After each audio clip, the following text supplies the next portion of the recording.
সূরা মিলানোর জন্য ওলামা একরাম এবং ফোকাহ একরামের দুটি মত আছে। অনেক ওলামা একরাম বলেছেন ইমামের সাথে যে নামাজগুলো ছুটে গেছে, 3 রাকাত 2 রাকাত, যেগুলো ছুটে গেছে পায় নাই, সেই নামাজগুলো যখন মুক্তাদি পরবর্তীতে ইমাম সালাম ফেরানোর পর তিনি দাঁড়িয়ে একা একা আদায় করবেন, এগুলো তার সালাতের শেষ অংশ। অনেক ওলামা একরাম ফোকাহ একরাম বলেছেন শেষের রাকাত।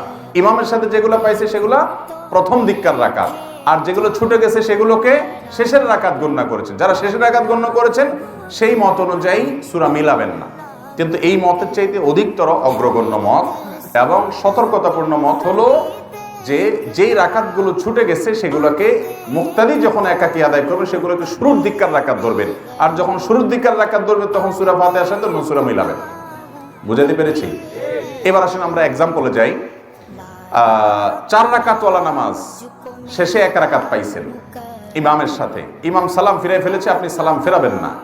ইমামের সালাম দোনো দিকে ফেরানো হয়ে গেছে, তারপর আপনি দাঁড়িয়ে আপনার ছুটে যাওয়া সালাত আদায় করবেন। ছুটে যাওয়া সালাত যখন আদায় করছেন, আপনার প্রথম রাকাতে সূরা ফাতিহাও পড়বেন, সাথে সূরাও মিলাবেন। কেমন যেন আপনি সালাতের প্রথম অংশের রাকাতগুলো ছুটে গেছে ইমাম সাহেবের সাথে, সেগুলো আদায় করতেছেন। একইভাবে আবার দ্বিতীয় রাকাতেও সূরা ফাতিহার সাথে সূরা মিলাবেন।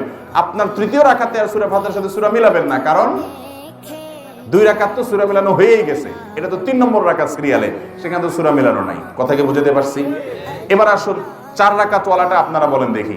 4 রাকাত ওয়ালা নামাজের 2 রাকাত ছুটে গেছে আর 2 রাকাত পাইছে, তাহলে ইমামের সালাম ফেরানোর পর দাঁড়ায় যখন 2 রাকাত পড়বে, সেই 2 রাকাতে সূরা ফাতিহার সাথে সূরা মিলাবে না মিলাবে না? কেন মিলাবে? কারণ কেরাতওয়ালা 2 রাকাত তার ছুটে গেছে, সূরা ফাতিহার সাথে সূরা মিলানো 2 রাকাত তার ছুটে গেছে। তাছাড়া ওই 2 রাকাত তার নামাজের যেগুলো সে পরে আদায় করতেছে, এটা নামাজের প্রথম অংশ ধরা হচ্ছে, যার কারণে সাথে সূরা মিলাবে। যদিও ফোকাহ একরামের আরেকটা মত আছে, কিন্তু এই মতটা অধিকতর সতর্কতাপূর্ণ। কথা কি বুঝতে পারছেন? তাহলে এই নিয়মে ছুটে যাওয়া রাকাতগুলো আপনি আদায় করবেন, ইনশাআল্লাহ বিদিনিল্লাহ সালাত হয়ে যাবে।